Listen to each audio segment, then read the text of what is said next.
الله أكبر الله أكبر الله أكبر الله أكبر كبيرا الحمد لله كثيرا وسبحان الله بكرة وأصيلا لا إله إلا الله وحده صدق وعده ونصر عبده وأعز جنده وهزم الأحزاب وحده الله أكبر الله أكبر ولله الحمد الحمد لله الذي أحسن كل شيء خلقه وبدأ خلق الإنسان من طين ثم جعل نسله من سلالة من ماء مهين ثم جعلهم شعوبا وقبائل ليتعارفوا ويتناصروا وبطونا وفصائل ليتآلفوا ويتظاهروا وأشهد أن لا إله إلا الله شهادة يغفر الله بها الزلات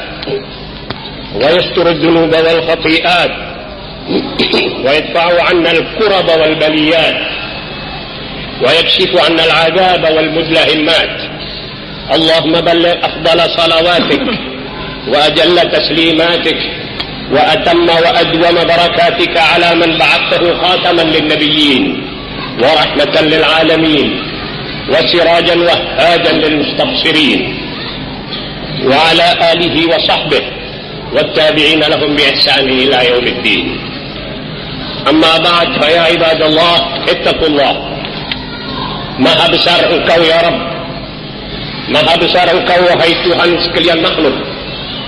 Engkau menciptakan manusia untuk menyembah-Mu dan beramal saleh untuk mengesahkan Engkau. Ya Allah, inilah kami hamba-hamba-Mu keluar dari rumah masing-masing memenuhi anjuran-Mu dalam mengabadikan peristiwa pengorbanan Nabi-Mu Ibrahim akan putranya Ismail alaihi wassalam. Demi mentaati perintah-Mu, kami keluar dengan perasaan gembira sambil menyanyikan lagu-lagu keagungan-Mu, keesaan-Mu, dan ikrar bahwa kami tidak akan menyembah selain Engkau. Saksikanlah ya Allah ikrar kami itu. Tulislah tekad kami tidak akan menyembah dan atau mempertuhankan selain Engkau. Kami titipkan niat dan kepercayaan kami akan keesaan-Mu itu kepadamu. Selamatkanlah dari segala godaan, ujian zaman. Peliharalah paham tauhid ini sampai kami bertemu denganmu kelak. Ya Allah, hati manusia di tangan-Mu. Engkau bolak-balikkan sekehendak-Mu. Karenanya kami mohon Engkau tetapkan hati kami atas agama Islam, konsep-Mu terakhir untuk umat manusia. Dan di samping itu, balikkanlah ya Rabbi kembali hati saudara-saudara kami yang membelot kepada aliran-aliran yang sesat, anutan-anutan yang menjasadkan Engkau sebagai manusia, atau falsafah-falsafah yang mempersekutukan Engkau hanya karena dirayu dengan duit atau wanita atau jejaga atau diancam. Kembalikanlah ya Rabbi mereka itu ke haribaan Islam secepatnya. Ya Allah, dengan rahmat-Mu kami mohon bantuan dan dari siksa-Mu kami mohon perlindungan. Bereskanlah segala problema kami dan janganlah Engkau tinggalkan kami sendirian. Lindungilah kami dari kejahatan orang-orang yang jahat, dari kejahatan lawan-lawan yang penuh dendam khusumat terhadap kami tanpa sebab, hanya karena kami tetap mengesahkan Engkau saja. Ya Allah, kami mengeluh kepadamu tentang lemahnya kekuatan kami, kurang tangguhnya siasat kami, kurang terampilnya gerakan kami. Engkau adalah Tuhan manusia-manusia yang tak berdaya seperti kami ini. Kepada siapa Engkau akan serahkan kami? Kepada manusia yang menentang Engkau, atau kepada musuh-musuh yang akan bersewenang terhadap kami? Itu terserah kepadamu.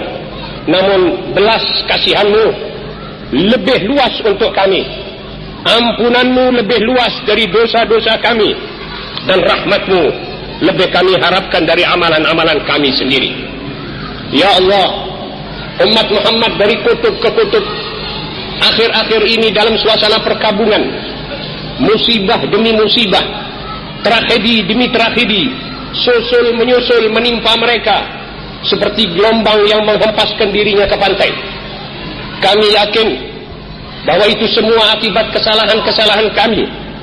Maka ampunilah kesalahan-kesalahan kami dan hentikanlah arus musibah yang deras itu. Kemudian gerakkanlah hati kami untuk berbakti kepadamu. Ya Allah, janganlah engkau jadikan hidup kami ini sengsara.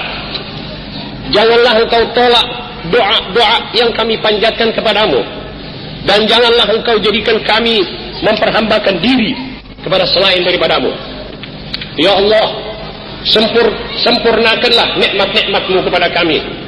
Jadikanlah kami hamba-hamba yang bersyukur. Dan kami tidak lupa memohon Engkau sampaikan salawat, salam dan sejahtera-Mu kepada Nabi Muhammad sallallahu alaihi wasallam, kepada keluarga dan para sahabat beliau, sebanyak makhluk-makhluk-Mu di langit, sebanyak makhluk-makhluk-Mu di cakrawala, sebanyak makhluk-makhluk-Mu di bumi, dan sebanyak makhluk-makhluk yang akan Engkau ciptakan kelak. Allahu Akbar walillahil hamd. Ma'asyiral muslimin, sebaik-baik pesanan yang dapat disampaikan oleh seorang muslim kepada sesamanya adalah takwa Allah.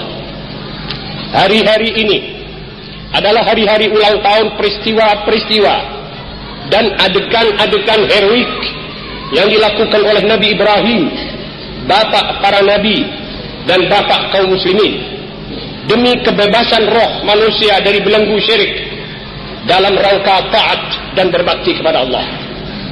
Pergolakan demi pergolakan dimulai dari rumah tangganya sendiri, menghadapi ayahanda, pemahat patung-patung yang dijual belikan kepada orang, kemudian menghadap kaum metraisme, penyembah bintang-bintang dan cahaya, menghadapi kaum pagan dengan dialog demi dialog yang dia lakukan untuk menjadikan lawan-lawan beliau tadi tidak berdaya. Kemudian beliau diperintah oleh Allah untuk meninggalkan putra sulungnya Ismail bersama ibunya di tempat yang gersang sekitar Masjid Al-Haram tanpa perbekalan dan tanpa air. Beliau hanya meninggalkan beberapa kalimat doa yang dari nilai tingginya doa itu disebut oleh Allah dalam Al-Quran, antara lain Rabbana liyuqimus shalah. Dan dengan susah payah beliau menempuh berbagai jalan seorang diri, single fighter, menghadapi seluruh penduduk negaranya di kala itu. Namrud, raja jahiliyah di waktu itu, mengkonfrontasikan Ibrahim dengan api unggunnya yang amat besar. Namun Allah pencipta api segera turun tangan memerintahkan, ya naru kuni bardan wa salaman ala Ibrahim. Wahai api, jadilah engkau sesuatu yang sejuk dan selamat kepada Ibrahim. Beliau dalam segala pergolakan keluar sebagai pemenang. Arca-arca dan serba berhala ditumbangkan. Semua yang disuperiorkan lebih daripada Allah, dan segala yang mengikat daya gerak akal manusia ke arah kemajuan rohani yang akan menstabilkan kehidupan umat manusia telah digulung tikernya dengan kekuatan Allah. Dan setelah beliau kembali ke tempat sang putra Ismail, di mana ia sudah berumur belasan tahun dan sudah bisa membantu Ibrahim untuk bekerja sama dalam meninggikan tiang-tiang Ka'bah, maka turunlah perintah Allah untuk menyembelih anak sulungnya yang amat bagus itu sebagai ujian siapakah yang lebih beliau sayangi, putra sulungnya sebagai karunia ataukah Allah sebagai yang mengaruniakan. Maka ujian top itu dijalani lebih dahulu, dijalani dengan sempurna, lebih dahulu dengan melemparkan sifat-sifat egoisme, melempar setan-setan yang mengelilingi beliau dan menekan perasaan yang melemahkan tekad, sehingga beliau lolos dalam ujian berat itu. Dan Allah menurunkan korban dalam bentuk kambing sebagai gantinya. Tetapi tidak mungkin ada benda korban yang datang jika tidak lebih dahulu ada pengorbanan dari Ibrahim alaihissalam. Ma'asyiral muslimin, karenanya hari ini diberi nama Raya Kurban. Motivasinya supaya dunia ini mengobarkan semangat dakwah dan jihad Ibrahim dengan pengorbanan agar berhala di abad ini, berhala-berhala di abad kita ini dengan bentuk-bentuknya yang macam-macam, seperti akal yang didewakan dengan menyampingkan Allah yang menciptanya, kemudian berhala sekularisme, berhala dolar dan lain sebagainya, bisa atau dapat menyingkir dari jalanan manusia. Allahu Akbar, walillahil hamd. Memang dakwah Ibrahim dan perjuangan beliau merupakan judul baru dalam buku sejarah umat manusia dan garis yang memisahkan antara sejarah dengan sejarah, antara zaman dengan zaman, dan menseplit manusia dalam dua blok yang berkelanjutan sepanjang masa, yaitu blok penyembah berhala, penyembah harta benda, penyembah kedudukan, dengan blok penyembah Allah yang Maha Esa, pencipta yang memiliki dan memutar roda seluruh dunia dan segala sesuatu. Dikala itu jahiliyah benar-benar terhajar dan terkejar dengan perjuangan Nabi Ibrahim membuka zaman tauhid yang murni, dan dengan berhasilnya Ibrahim alaihissalam, maka kepenguluan umat manusia dikaruniakan oleh Allah kepada Ibrahim dengan firman-Nya, inni ja'iluka lin-nasi imama. Ibrahim spontan memohon agar karunia itu tidak untuk dirinya sendiri, tetapi diwariskan kepada keturunannya dengan sambutannya yang singkat, qala wa min dzurriyyati.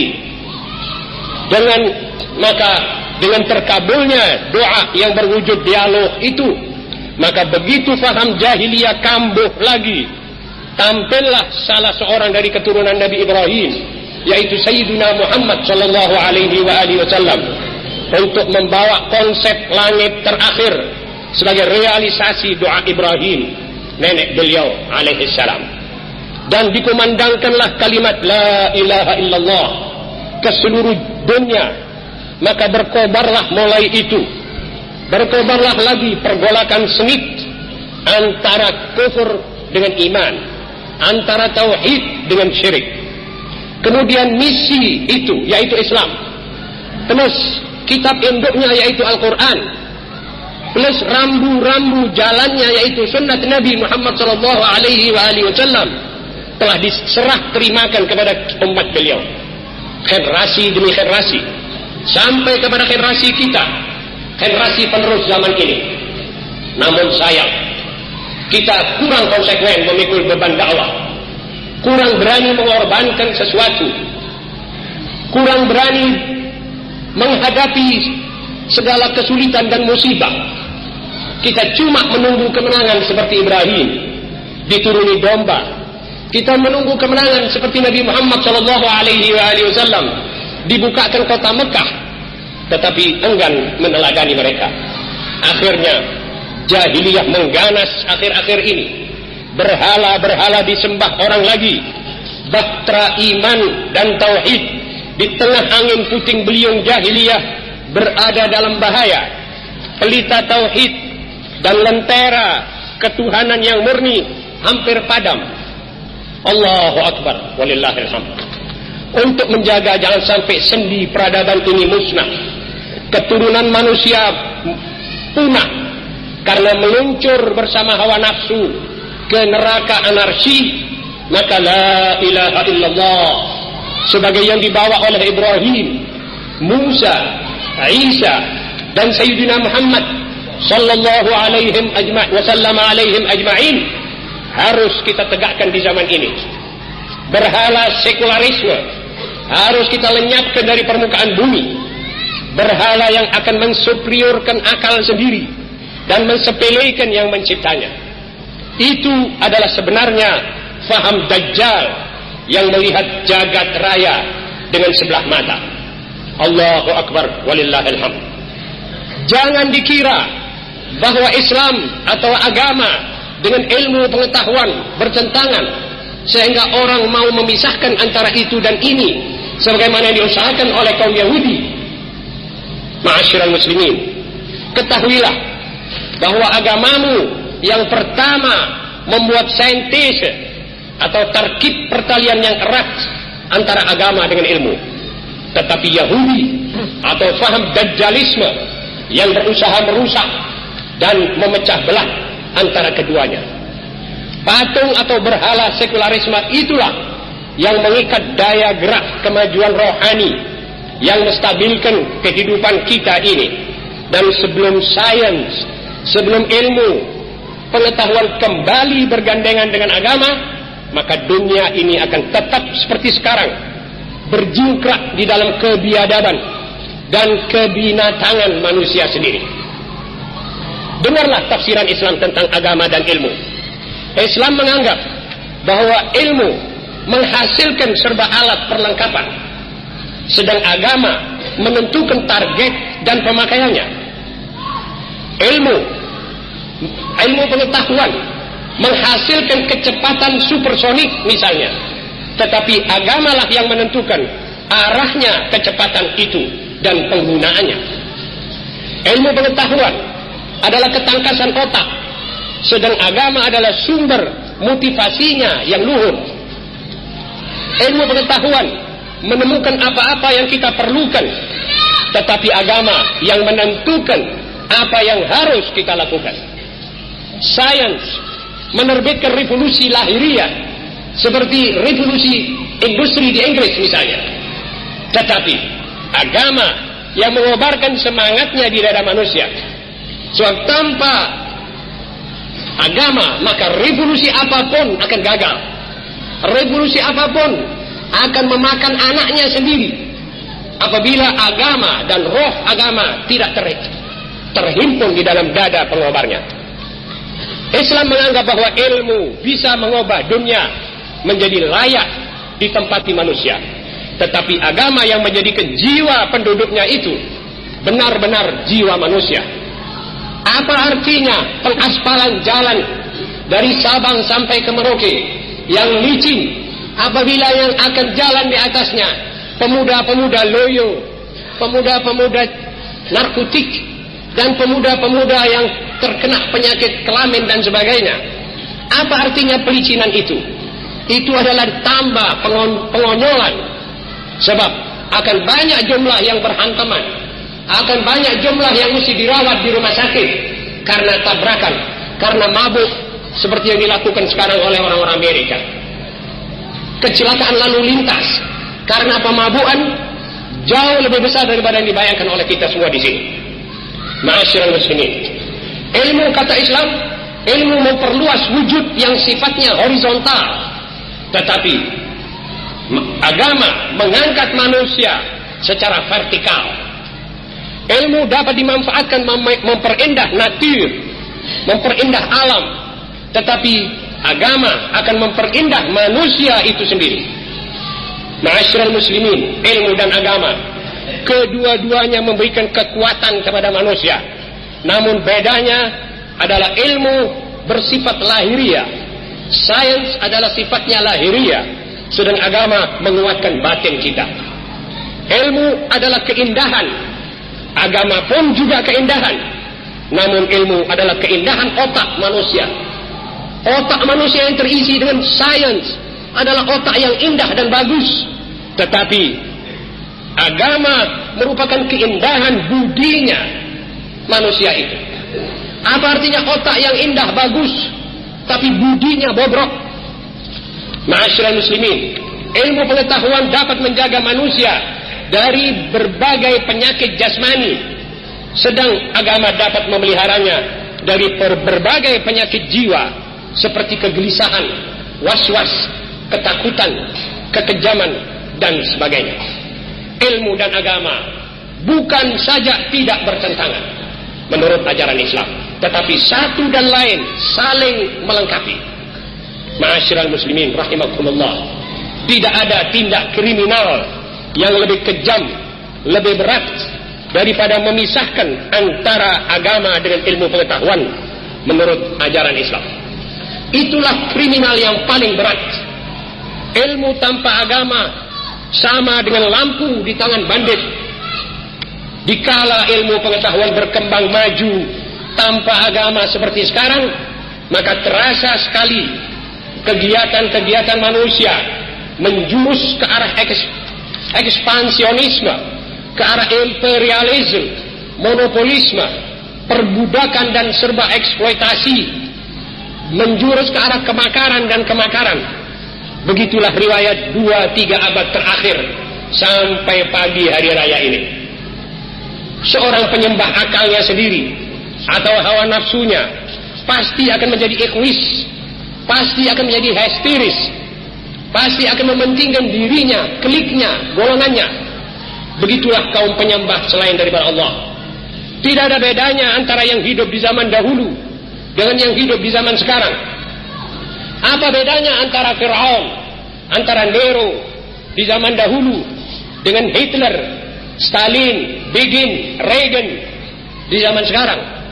Apa bedanya antara Genghis Khan dan Timur Lang yang hidup di zaman dahulu dengan Cute, Lim Piao, Aidit dan Sakirman di zaman kita ini?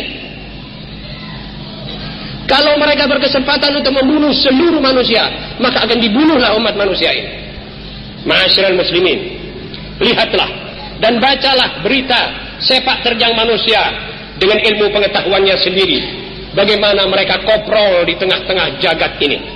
Contoh yang paling hangat adalah penjagalan kaum pengungsi Palestina oleh Israel, di mana 4.000 jiwa terbang dalam satu malam. Baitul Maqdis dibakar, orang-orang berwarna dimusuhi dan dimusnahkan secara laten di Amerika. Afghanistan diduduki dengan tank dan bom-bom kimia. PLO dihancurkan dengan napalm dan bom pelemes. Vietnam diperangi oleh Nixon, lebih dahsyat dari Perang Dunia Kedua.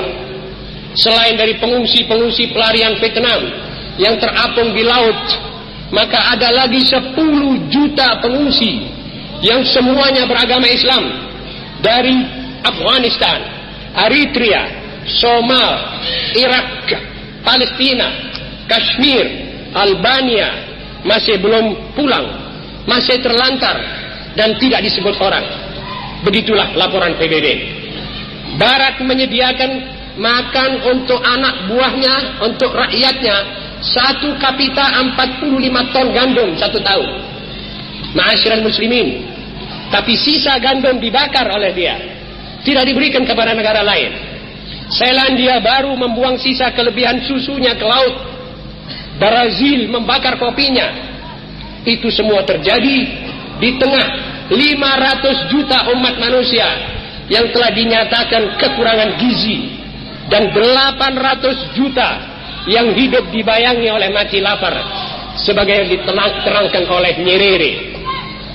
Amerika merusak 65.000 hektar sawah di Vietnam dan membakar lebih dari 1.600.000 hektar agar tak dapat ditanami. Tetapi di Amerika sendiri, kismisnya dikasihkan maaf-maaf kepada babi. FBI, Polisi Federal Amerika, membongkar jaringan menjual belikan bangsa kita, bangsa Indonesia, di Los Angeles dengan harga 2.500 sampai 3.000 dolar. Itu tersebut pada salah satu majalah pada tahun 82 ini. Pengkristenan anak-anak kaum muslimin sekarang dijalankan dengan memakai kedok adopsi atau anak angkat. Di Amerika sendiri keamanannya hancur.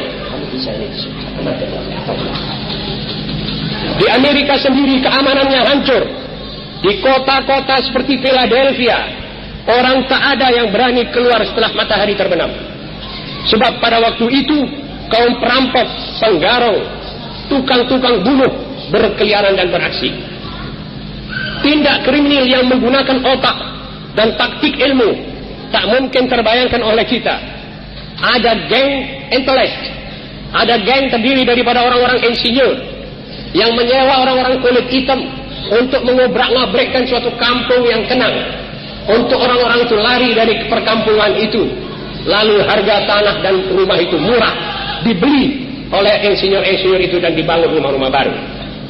Di Eropa, negara-negara Eropa Utara yang tadinya paling tentram dan paling aman, baru-baru ini parlemen mereka dengan otak, dengan sekularisme telah debat sengit tentang masalah narkotika. Dan akhirnya mereka membenarkan narkotika. Sebab itu dianggapnya satu kenyataan. Tidak bisa dikejar, kata mereka, dengan hukum atau lain-lainnya. Maka tersebarlah narkotika di mana-mana. Tahukah Anda, wahai umat Muhammad, bahwa anak antara 9 dan 10 tahun sudah banyak yang memiliki alat-alat suntik. Dan di atas kendaraan umum mereka saling suntik-menyuntik. Ma'asyiral muslimin, lantas parlemennya membenarkan pengedaran gambar-gambar porno dengan alasan mungkin juga tidak bisa dicegah, tidak bisa dikejar, itu tetap berjalan. Allahu Akbar, walillahil hamd. Itu adalah sekelumit dari ekses sekularisme, atau dengan kata lain, kelakuan manusia yang ingin mengatur dunia dengan otaknya sendiri, tidak mau hukum Allah, tidak mau wahyu. Kita belum bicarakan tentang keberandalan remaja, belum menyinggung tentang free sex yang mengakibatkan penyakit kelamin yang namanya herpes, yang lebih ganas dari kanker, yang tersebar melanda di Amerika, sampai mengenai 20% dari penduduk Amerika. Bacalah Time 8 bulan 8 tahun 82. Ma'asyiral muslimin, belum kita singgung tentang masalah ekonomi dengan resesinya yang ngeri. Mana itu ekonom yang besar? Mana itu dunia yang bisa mengatur? Belum kita singgung tentang pemogokan buruh yang merasa teraniaya, diskriminasi antara anggota partai komunis dan yang bukan komunis di negara blok Warsawa, dan mengapa Ukraina sebagai daerah gandum terbesar di dunia sekarang malah panennya rusak, tidak bisa diatur, dan mereka mengimpor gandum daripada Amerika. Mana itu akal manusia yang konon dapat mengatur dunia? Mana itu ilmu pengetahuan yang dihasilkan oleh akal kita itu? Allahu Akbar, walillahil hamd. Sadaqa wa'dah, wa nasara 'abdah, wa a'azza jundah, wa hazamal ahzaba wahdah. Perlunya kita mengevaluir secara singkat keadaan dunia barat dan timur yang sekular itu, agar kita sampai pada titik pertanyaan, wahai kaum muslimin. Apakah masyarakat seperti itu masyarakat bahagia, masyarakat berkeserasian, masyarakat yang dapat memakmurkan bumi, membahagiakan umat manusia, mengamankan dunia? Tentu tidak. Masyarakat di Eropa, di Amerika, di Soviet, dan di semua negara yang membuang wahyu untuk mengandalkan akalnya saja, masyarakat itu adalah masyarakat berpenyakit jiwa. Sebabnya adalah otak mereka berputar terus, otak mereka panas, sedang rohnya hampa. Maka timbullah refleksi berupa gila ngebut, gila kekuasaan, gila seks, gila perlombaan senjata. Penyakit mereka sudah amat kronis dan cuma menunggu ajalnya saja. Dengarlah kesaksian orang barat sendiri, bukan sembarang orang barat. Ini seorang filosof Inggris yang dikenal dengan nama Bertrand Russell. Dia kata, peradaban orang kulit putih sudah diambang kehancuran dan tak dapat dipertahankan lagi. Allahu Akbar. Marilah saudara-saudara kaum muslimin, kita belajar dari sejarah dunia. Selamatkanlah tanah airmu dari kehancuran, selamatkanlah keturunanmu dari kepunahan. Barat akan mengeksporkan segala kebrengseannya kepada kita, maka cegahlah kaum subversi barat dan Zionisme internasional untuk mengimpornya. Cegahlah mereka mengimpor sekularisme, memakai ketuhanan yang Maha Esa. Cegahlah Pancasilais munafik mempat-gulipatkan ketuhanan menjadi ketuhanan yang tidak berkonsekuensi jika tidak sampai ditentang dengan perbuatan. Jangan diberi kesempatan kaum textbook thinking barat untuk mencangkokkan sekularisme ke batang tubuh Pancasila, atau mencangkokkan westernisasi ke barat-baratan ke dalam adat istiadat dan kebudayaan nasional kita. Allahu Akbar, walillahil hamd. Pancasila di dada seorang muslim yang baik adalah ibarat seorang Pancasila di dada seorang muslim yang baik adalah ibarat seorang bayi dalam pelukan ibu kandungnya sendiri. Dia akan disusui, dipelihara, diasuh, dan dilindungi dengan penuh kasih sayang agar menjadi dewasa sesuai dengan cita-cita orang tuanya itu. Namun si muslim sebagai manusia mempunyai batas kesabarannya. Dia bisa menjadi garang, beringas, dan ekstrim jika akidah Islam yang dianutnya itu dipojokkan, dihina, atau diotak-atik oleh keputusan-keputusan yang kurang bijaksana, kurang menghayati aspirasi, kondisi, dan situasi dalam kehidupan sosial budaya bangsa. Allahu Akbar, walillahil hamd. Sekularisme lebih berbahaya dari suatu penjajahan yang memakai kekuatan militer. Sebab hal itu dapat kita lawan dan kita akan berhasil mengusir penjajah. Tetapi sekularisme bangsa akan berbahaya. Sekularisme bangsa kita akan bertekuk lutut kalau kita mengarah ke situ. Bertekuk lutut kepada negara-negara yang lebih kuat, kepada superpower, dan ekonomi kita akan berantakan. Politik kita akan terjajah, akhlak kita akan musnah sama sekali, seperti semua negara yang mensekulerkan diri. Ingatlah Turki yang namanya memenuhi seluruh dunia Islam. Beberapa abad Eropa takut padanya. Dunia Islam mendoakan sultannya dari atas tiap mimbar Jumat. Sekarang setelah Turki menjadi negara sekular, menyingkirkan Islam, maka ekonominya hancur. Tidak hidup jika tidak dibantu oleh Bank Dunia, oleh IGGI. Jika perlu senjata, maka dia menunggu persetujuan Kongres Amerika. Dan tidak diberi senjata menurut pesanannya. Tidak diberi senjata-senjata konvensional. Tetapi diberi apa yang diberi. Dulu wilayahnya mencakup hampir seluruh Timur Tengah. Dan hasilnya cukup. Sekarang wilayahnya tinggal 19% saja. Dan hasilnya tidak mencukupi. Allahu Akbar. Ketahuilah bahwa spelregel permainan zaman ini, yaitu negara yang mensekularkan diri, harus memilih untuk berlindung di bawah salah satu dari dua kuil besar dunia, yaitu superpower, ke barat atau ke timur, untuk menjadikan dia bandarnya, penasehatnya, tidak boleh melanggar perintahnya. Hal itu mengingatkan kita akan berhala-berhala di zaman jahiliyah yang dulu. Hari ini adalah hari ulang tahun penghancuran berhala-berhala dan serba-serbi selain daripada Allah. Yang pertama di zaman Ibrahim, sedang yang kedua di hari-hari yang sama di zaman Nabi Muhammad SAW. Seusai pembukaan kota Mekah, maka berjatuhanlah arca-arca Lata dan Uzza, arca-arca feodalisme dalam togok-togoknya Abu Jahal dan Abu Lahab, berhala-berhala wanita, berhala emas dan harta yang memukau, memikat, dan membelenggu jiwa manusia dan membukukan otak mereka untuk dapat bergerak bebas dari segala pengaruh dan tekanan-tekanan dari dalam hawa nafsu dan dari luar berupa ancaman-ancaman lawan. Allahu Akbar. Sekali lagi, cegahlah kaum yang akan mengimpor sekularisme dalam rangka membius dan melemahkan bangsa Indonesia yang kuat dengan agamanya. Pertahankan identitasmu, wahai bangsa yang beriman kepada Allah. Berlindunglah di bawah naungan Allah langsung, yang ahad, yang samad, alladzi lam yalid wa lam yulad.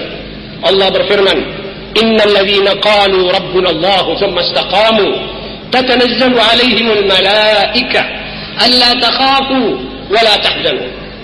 Mereka yang mengaku bahwa Tuhan kami adalah Allah, lalu beristiqamah di atas syariatnya dan ajaran-ajaran nabinya, maka akan dituruni oleh malaikat yang mengatakan kepada mereka, kalian tidak usah takut dan tidak usah menyesal.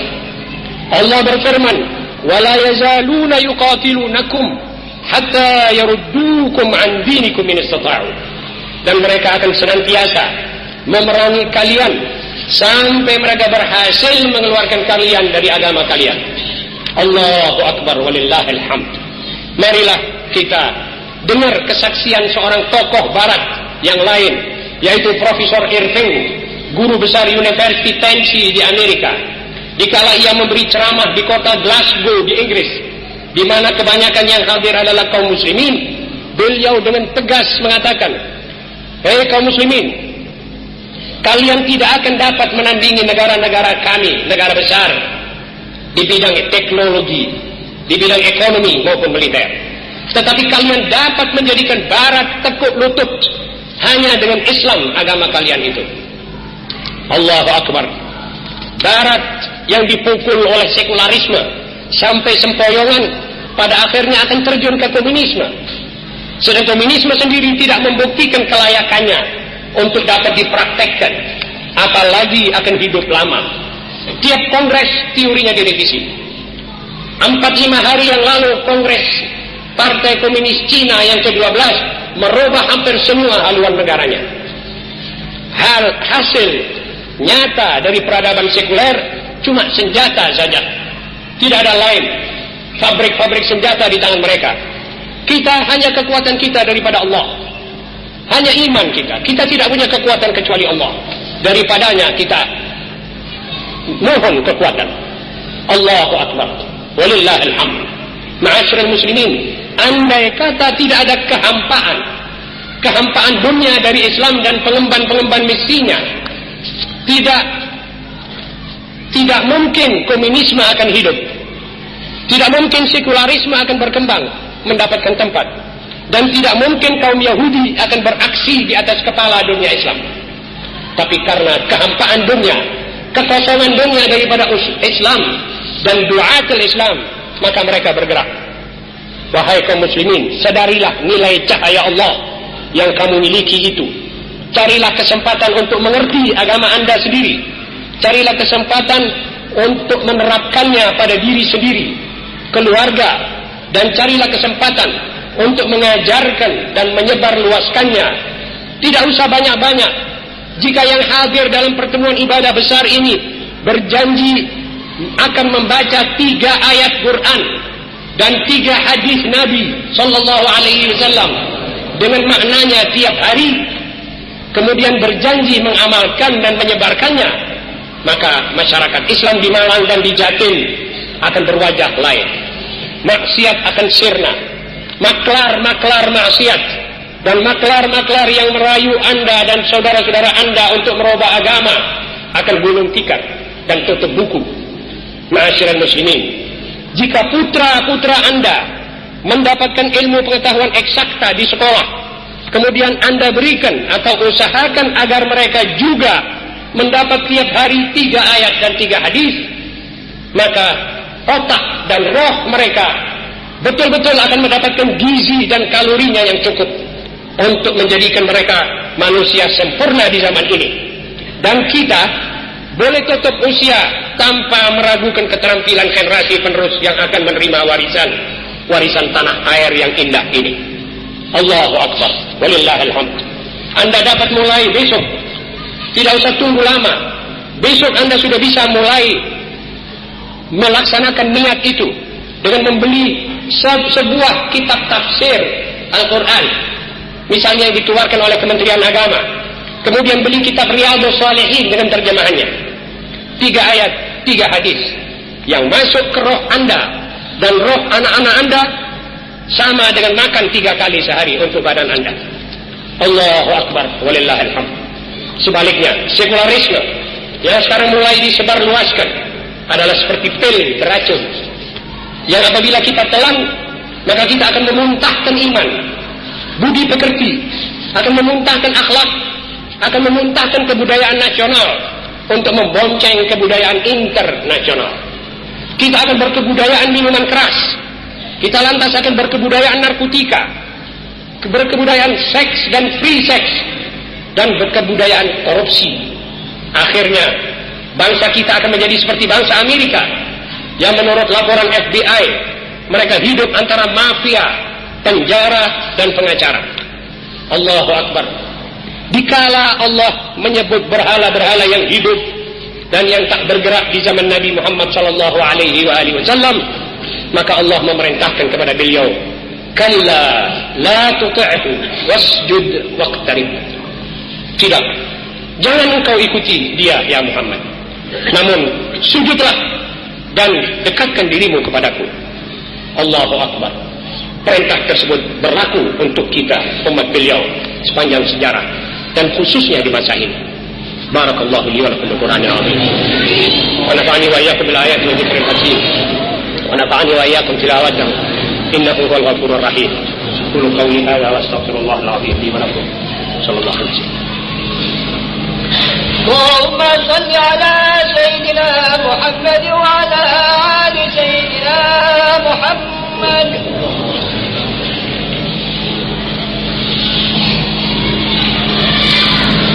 الحمد لله. الله أكبر الله أكبر الله أكبر ولله الحمد. الحمد لله حمدا كثيرا كما أمر. أشهد أن لا إله إلا الله وحده لا شريك له إرغاما لمن جحد به وكفر. أشهد أن سيدنا محمدا عبده ورسوله ونبيه وخليله أرسله للناس رحمة. اللهم صل وسلم وبارك على سيدنا محمد وعلى آل سيدنا محمد كما صليت وسلمت وباركت على سيدنا إبراهيم وعلى آل سيدنا إبراهيم في العالمين إنك حميد مجيد. عباد الله اتقوا الله اتقوا الله. قال النبي صلى الله قال الله تعالى يا أيها الذين آمنوا صلوا عليه وسلموا تسليما. اعلموا أن الله أمركم بأمر بدأ فيه بنفسه وثنى بملائكته المسبحة بقدسه فقال تعالى مخبرا وآمرا إن الله وملائكته يصلون على النبي يا أيها الذين آمنوا صلوا عليه وسلموا تسليما.